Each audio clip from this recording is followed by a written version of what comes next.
Thank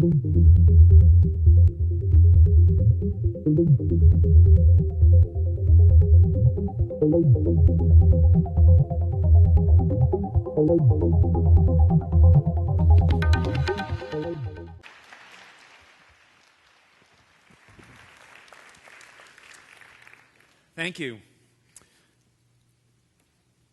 It's great to be here. And I want to talk to you today about a passion that I've been working on for 20 years. I've been working on this for so long that I actually had hair when I started. I used to look like Elvis. So this idea of civic ecology, this is about community systems that civil society, that citizens design and they imagine and they manage over time by themselves. Maybe they have outside experts that help them, but they're the inside experts. And so I want to frame my remarks about civic ecology with a quote from one of my favorite authors, Eugene Victor Walter, EV for short. Now, sadly, Mr. Walter passed away recently. In his obituary, he was listed as a professor, an author, and a magician. It's a pretty good combination of skills for the 21st century. But certainly a book that he wrote called Placeways, The Theory of the Human Environment, has been a magic book for me because in it he astutely observed that today we're threatened with two kinds of environmental degradation. Pollution, which is the menace that we all understand and we hear about every day, but there's another part to it, and it's called loss of meaning. So pollution, this is this thing that we read about, we hear about. It's these messages of despair that every day we are bombarded with. Climate change, habitat loss, all of these really terrible things. Pollution, air pollution, loss of biodiversity. But loss of meaning? What does that have to do with environmental degradation? What does that have to do with sustainability? Well, actually, if you think about it, it almost has everything to do with it. Because this is about a loss of social capital, a loss of confidence in our public institutions, a loss of control over our own local resources. So this is pretty scary stuff. And this idea of civic ecology is designed to really address both aspects of Professor Walter's astute observation. Now, in order to do that, we have to do something that may sound simple but is actually very difficult. We have to open up the black box of sustainability, or maybe I should say the green box of sustainability. Okay, so this is this paradigm that has arisen around the whole idea of sustainability, that it belongs to experts. Experts are going to figure out what the problems are, and they're going to figure out what the solutions are, and they're going to put them out there in the market, and we consumers are going to look them over, and if we like them, we think they're cool enough, we're going to replace our gray stuff with green stuff.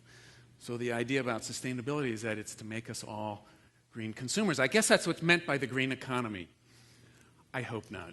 I really do. So if we can get past this idea of buying our way into sustainability, I want to suggest that there's really two questions that then we're prepared to ask. One of them is, how can we as citizens own our own resource flows? How can we own our sustainability? And how can we as citizens actually produce our own sustainability and not rely on experts to do that? And so I would like to suggest that this idea of civic ecology, our own community systems, is the way to do that. So you may notice in the brochure that I'm listed as a civic ecologist. I'm the only one in the room. But by the time I'm done with you all, you will all be civic ecologists too. Don't worry. So civic ecology is the integrated web of flows and interactions, of energy, of water, of nutrients, of food, of waste, of information, of money, of culture. All these things that pulse through communities, through great communities, through memorable communities. It's kind of abstract because it's not about buildings. It's not about that pollution stuff, the hardware stuff. This is about community software, okay? These are the things that flow through all great communities and actually integrate. So it's not just an energy system or a water system, but combine them. It's Watergy, okay?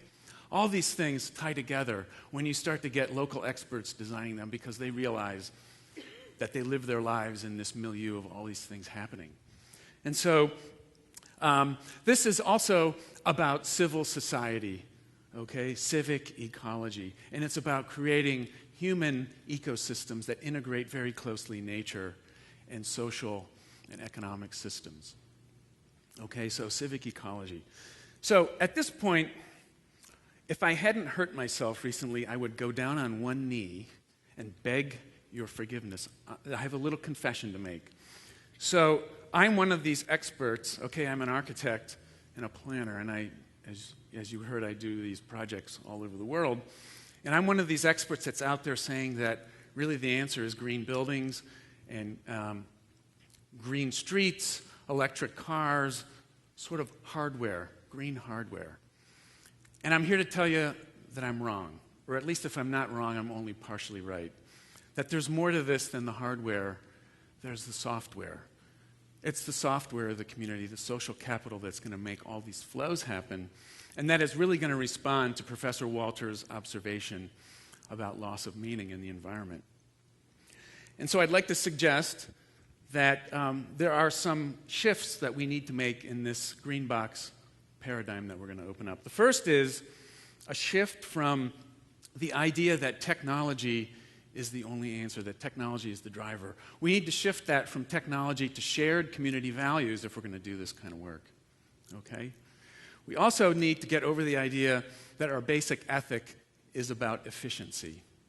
We need to move from efficiency and what's the measurable to an equal concern with sufficiency and what's perceivable. Because when you start to involve human values, you can start to have those discussions about what is sufficient.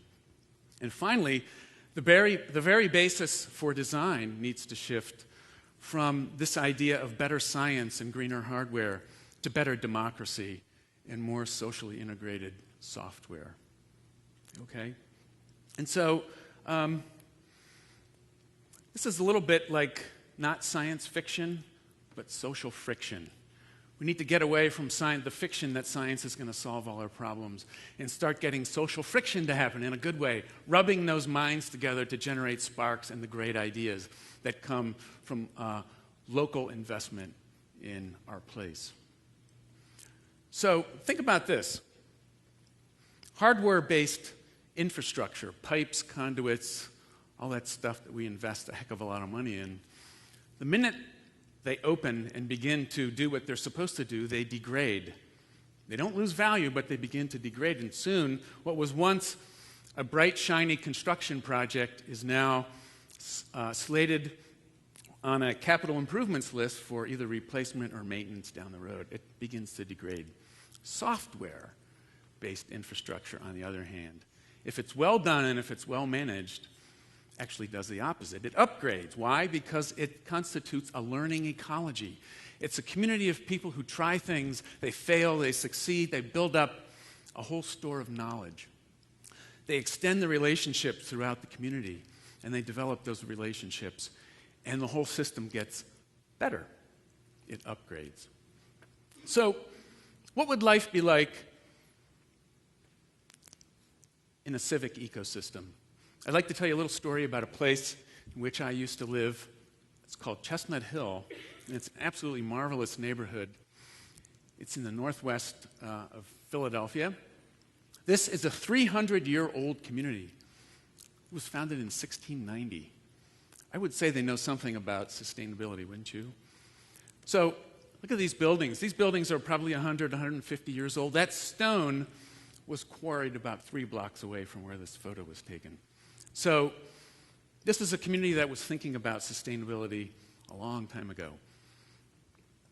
And they have beautiful architecture, but I swore I'm not going to talk about green buildings, so that's the end of the building part of the presentation. Because I really want to talk about the software in this community.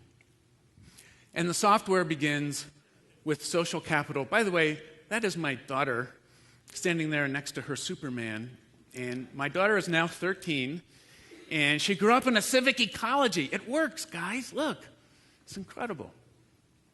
So this is really an incredible place, and I could wax eloquent on and on about all the community systems that really animate this community. They have a Main Street program. They manage their resources. They have a local food. They have a lot of local farmers. They have a year-round farmers market, lots of local businesses.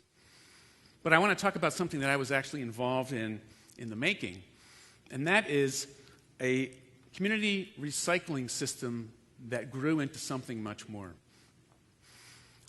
Chestnut Hill, city of Philadelphia, like most cities at the time, had curbside pickup of recyclables once a week, but most people found that they were piling up all this junk in their garage because the city didn't actually pick up most of what they accumulated.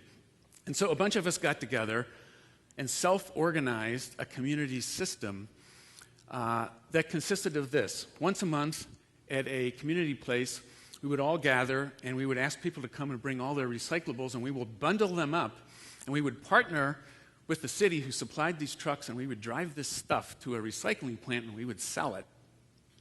And we would get money, and we would bring the money back into the community, and we would use it to fund a senior center, to plant street trees, and to do things like build a kids' park.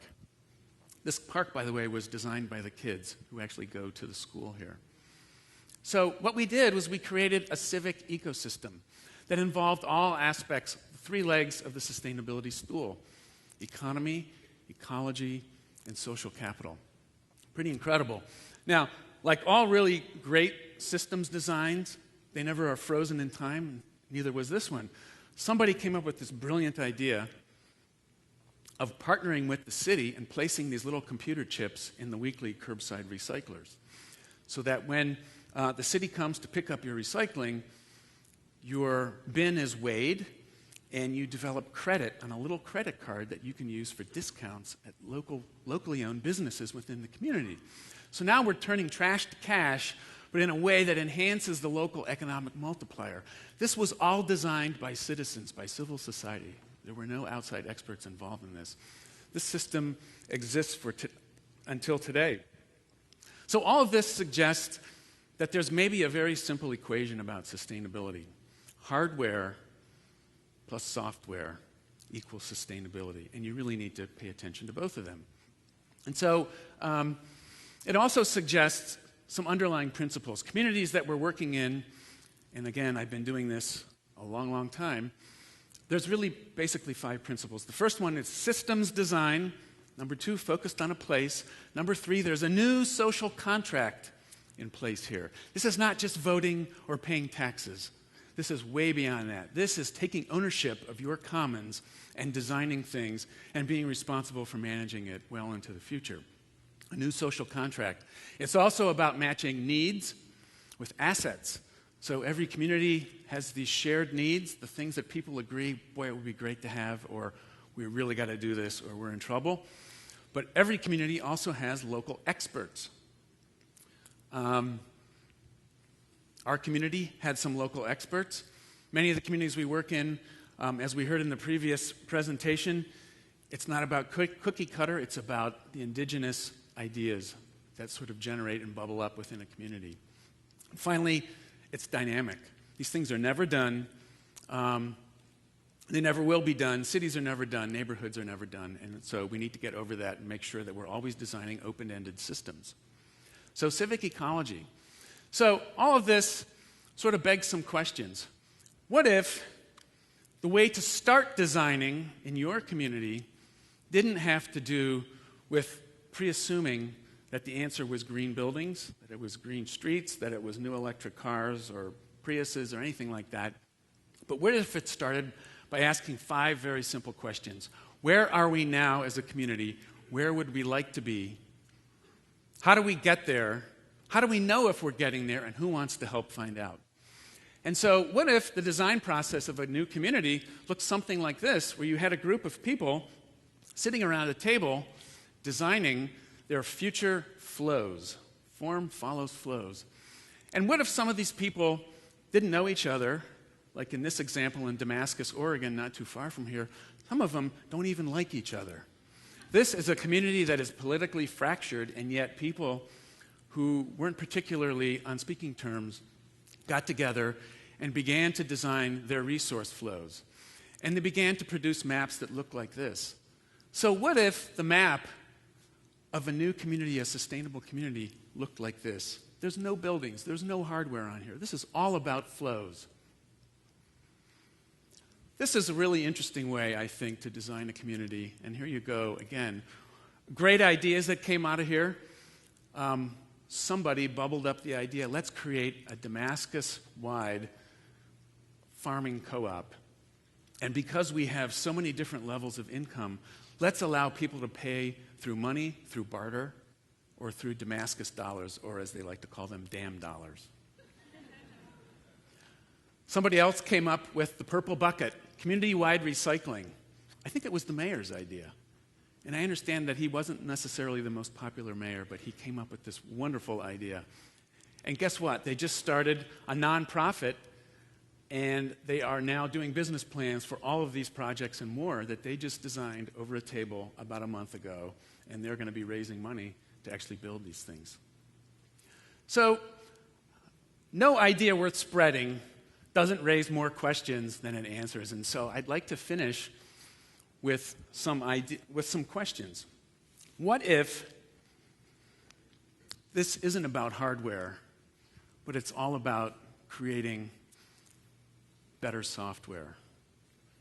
What if this isn't a liberal thing or a conservative thing? What if sustainability isn't tied to any kind of party, but it's really a deeply shared enterprise within each community? And what if the basis for it came from our heart and our souls? And what if